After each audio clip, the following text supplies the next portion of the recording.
All right, let's dive deep into money and the law of attraction. This one's been requested a lot lately. Lots of interest in manifesting abundance, huh? Definitely seems like it. We're working with Esther and Jerry Hicks's book today, and well, I've got to say, even just reading it for prep got me thinking. It's a powerful book, that's for sure. Gets you right into that mindset. Yeah, and they don't waste any time either. Right off the bat, it's like attracts like, but then it's not as simple as like wishing for riches. Not at all, no.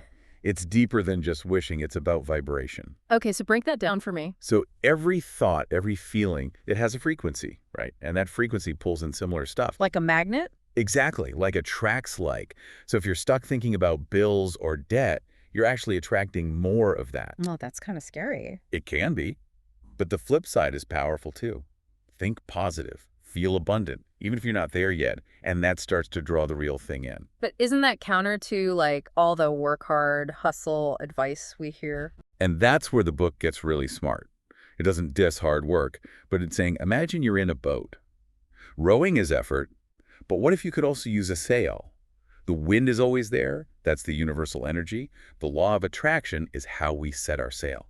Okay, I like that analogy. So we're not just passively wishing, we're actively aligning ourselves. You got it. It's inner work that creates outer results. So how do we actually do that, aligning? It's one thing to say think positive, but how do we shift that deep down? Pivoting, that's one of the big techniques. Imagine you're driving down a road of I'll never be rich, negative thought street, right? Pivoting is making a U-turn onto abundance is coming to me a Nebula highway. Okay, so it's not denying the negative thoughts, it's more like redirecting them. Exactly. And the book is clear. It's not about faking it till you make it either. You got to tap into the genuine feeling. Now, Esther's whole story with connecting to Abraham at a gate, that was pretty out there for me. Definitely adds a mystical element, right? But what's key is how she made that connection. Pure positive emotion, like it opened up a new level of perception. They also talk about her trying to attract rain, but she was so focused on the LACK of it at first. It's so common. We fixate on what we don't have. Yeah. That story, though, it shows the shift. She had to focus on the feeling of rain, the freshness, the relief, not the dry ground itself. So instead of I want to win the lottery, it's more like I feel the joy of being financially free. You nailed it. Shifting from I lack this to I'm already experiencing this, that's where the power is. They use this analogy about a ship and rope, so I was kind of confused by that one. Yeah, the rope thing. It's about how thoughts build momentum. So tiny twine pulls a bigger rope, which pulls a huge one. Small positive thoughts attract bigger ones, and so on. It snowballs. So it's not like one happy thought and then boom, $1,000,000. Nope. It's the consistency. The feeling becoming a habit, that's what attracts the big stuff. Okay, I'm starting to get the theory here, but now I'm ready for the practical side. How do we turn this into real-life change? Well, the book suggests starting with specific morning and bedtime routines. Ooh, like little rituals for attracting wealth. Tell me more about that. It's about setting the tone, waking up and focusing on what feels good, affirming what you want, then ending the day with gratitude and intentions for what you're attracting. Like programming our minds for success while we sleep, huh? Precisely. Creating that receptive space for abundance to flow in. It's fascinating how this abundance mindset goes beyond just money. Oh, yeah, totally. Like when I'm stressed, I swear I get sick more easily. There's a connection there for sure. The book dives into how the law of attraction affects our health too. So it's not just external stuff like germs, but our internal vibe plays a part. Big time.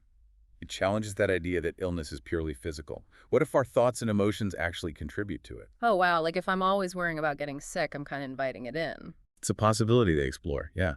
The book even talks about people who heal themselves by shifting their mindset towards well-being. Okay, but not to be insensitive, what about serious stuff like chronic illness? Can positive thinking really cure that? It's a complex issue, and the book doesn't claim to have all the answers. But it does suggest that even those conditions can be influenced by our thoughts and emotions. So, like, our bodies are always responding to our energy, even down to the cells. Exactly. So if we can shift our vibration toward feeling good, we create the conditions for healing, even if it's not a complete cure. That's a powerful thought. So it's not about ignoring the physical reality of illness, but about empowering ourselves to influence our health through our mindset. You got it. It's about recognizing that we're not just victims of our genes or circumstances. We have more agency than we might think. Speaking of big topics, the book also touches on death and dying, which is something a lot of people are afraid to talk about. Right. It's a natural part of life, though. And the book offers a really interesting perspective. Okay, what's their take on it? They suggest that death isn't an ending, but rather a transition. It's not about ceasing to exist, but shifting our focus from the physical to the non-physical realm. So it's more about a change in perspective than an absolute end. Exactly. And it even suggests that the length of our physical experience can be influenced by our thoughts and emotions. When we chronically focus on negativity, we weaken our connection to source energy, which can impact our lifespan.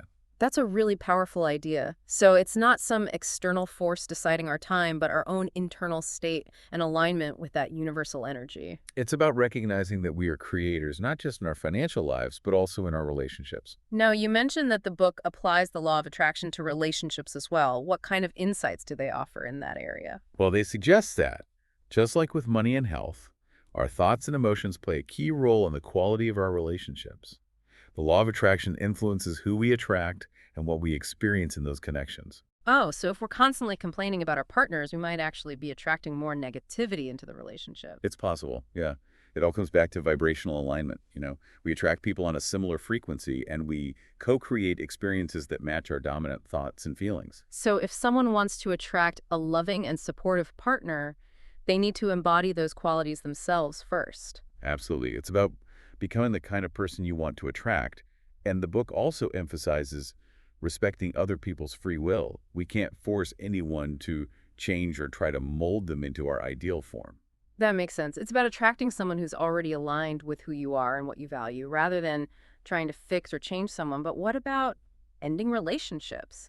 That can be really painful. Oh, absolutely. And the book offers a really insightful perspective on that.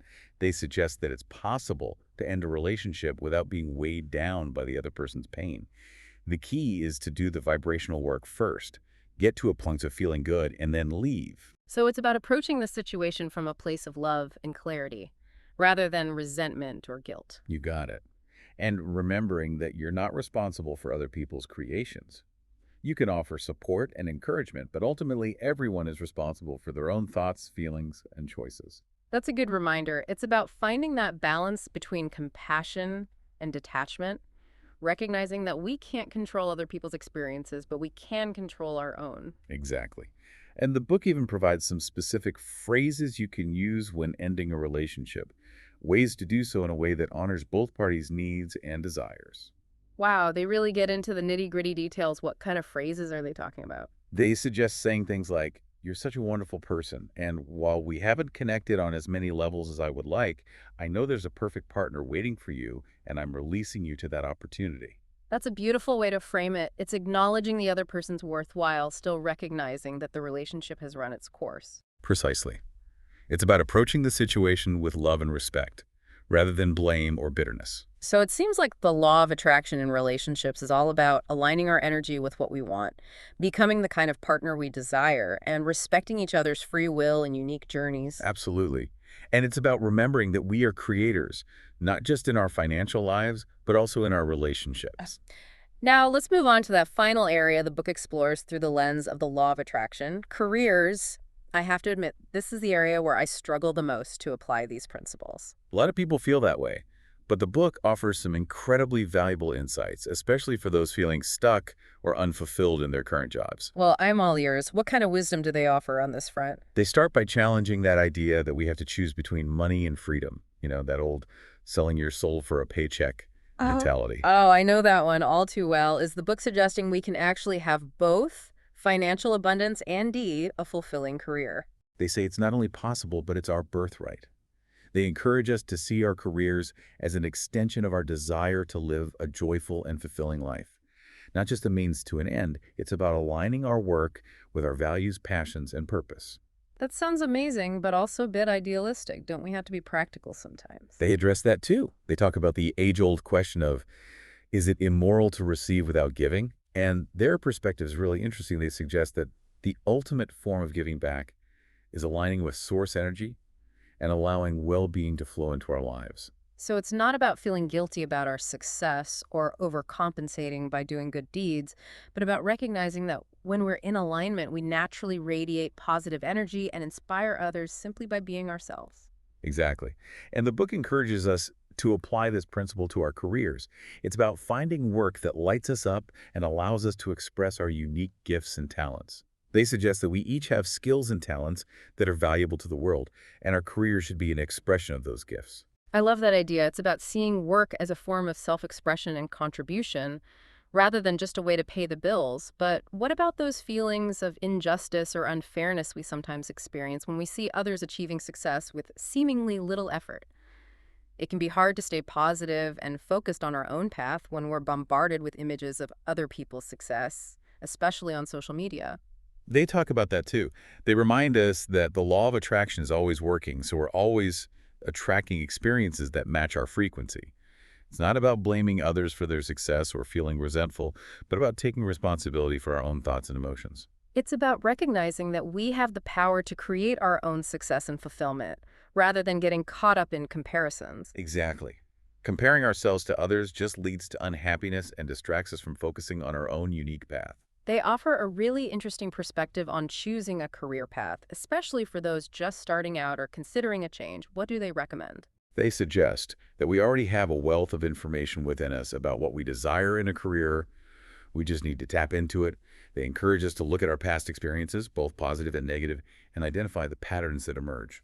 So even those unfulfilling jobs or frustrating work environments have served a purpose. Exactly. They've helped us clarify our values, priorities, and desires. And what about the role of other people in our career journey? Do they see them as obstacles or competition? Quite the opposite. They see other people as sources of inspiration and expansion. It's not about trying to outdo others or prove ourselves superior, but about recognizing that we each have unique gifts to offer. And the world is a more vibrant and abundant place when we collaborate and support each other. I love that perspective. It's about shifting from a scarcity mindset to an abundance mindset, which seems to be a recurring theme throughout the book. It really is. And that shift in perspective can apply to every area of our lives. So when it comes to career, the law of attraction is about aligning our energy with what we truly desire, recognizing the value of our unique gifts and talents, and embracing a collaborative and abundant approach. Exactly. It's about creating a career that's not just a means to an end, but a joyful and fulfilling expression of who we are. Before we wrap up, I'd love to dive into one of the key themes that emerges throughout the book, the importance of appreciation and alignment with source energy. That's a perfect way to tie everything together. The book consistently emphasizes the power of appreciation and alignment with source energy as the foundation for attracting abundance in all areas of our lives. They suggest that when we align with source energy, we tap into a perspective of love, abundance, and limitless possibility. It's like shifting from a limited, ego-driven perspective to a more expansive, compassionate one. Exactly. And from this perspective, we can see the inherent goodness in ourselves and others, and we can recognize the abundance that's always available to us. They describe appreciation as a vibrational alignment with who we have become. What does that mean exactly? They suggest that when we appreciate ourselves and our experiences, we are in alignment with our true nature, which is a state of love, joy, and well-being. They even go so far as to say that appreciation is a state of godliness, a way of being who we truly are. Wow. So it's about recognizing our own inherent divinity and expressing that through appreciation. Yes. And they talk about the power of appreciation to attract what we desire. When we're in a state of appreciation, we raise our vibration and become magnets for more positive experiences. It's like sending a signal to the universe that says, I'm open to receiving abundance. It reminds me of that saying, what you focus on expands. Exactly. And when we're in a state of appreciation, we're more likely to notice the good things already present in our lives, which further amplifies those feelings of abundance. They share a beautiful analogy of walking down a crowded street in a state of appreciation.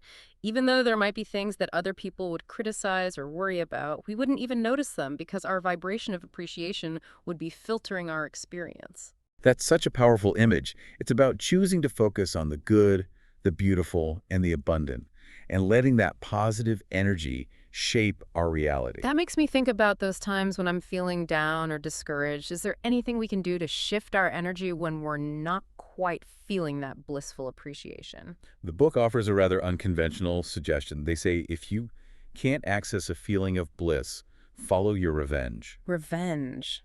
That sounds a bit harsh. They're not talking about literal revenge, of course. They mean Any emotion that moves us away from despair and towards a better feeling state, it's about finding those stepping stones, those emotional cues that guide us back to alignment and well-being. So if I'm feeling frustrated or angry, those emotions can actually be helpful if they move me toward a more positive state. Exactly. It's about using our emotions as guides rather than letting them control us.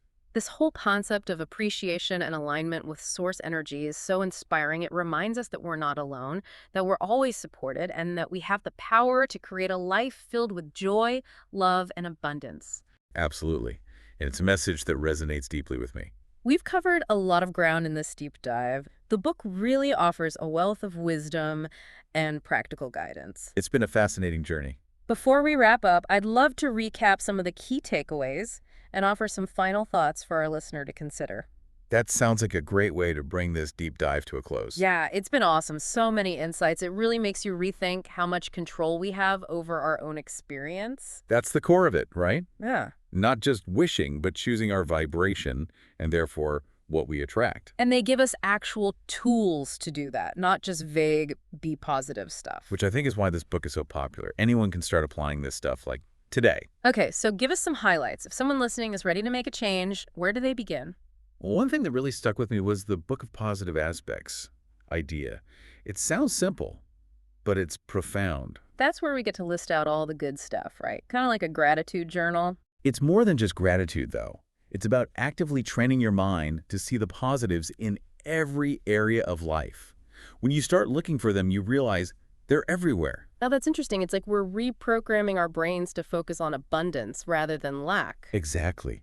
And the book even suggests reading through your Book of Positive Aspects before bed. It's like setting the stage for a restful sleep and waking up with a more positive outlook. They talk a lot about sleep, don't they? Like it's not just about physical rest. Right. It's a time for realignment, reconnecting with source energy.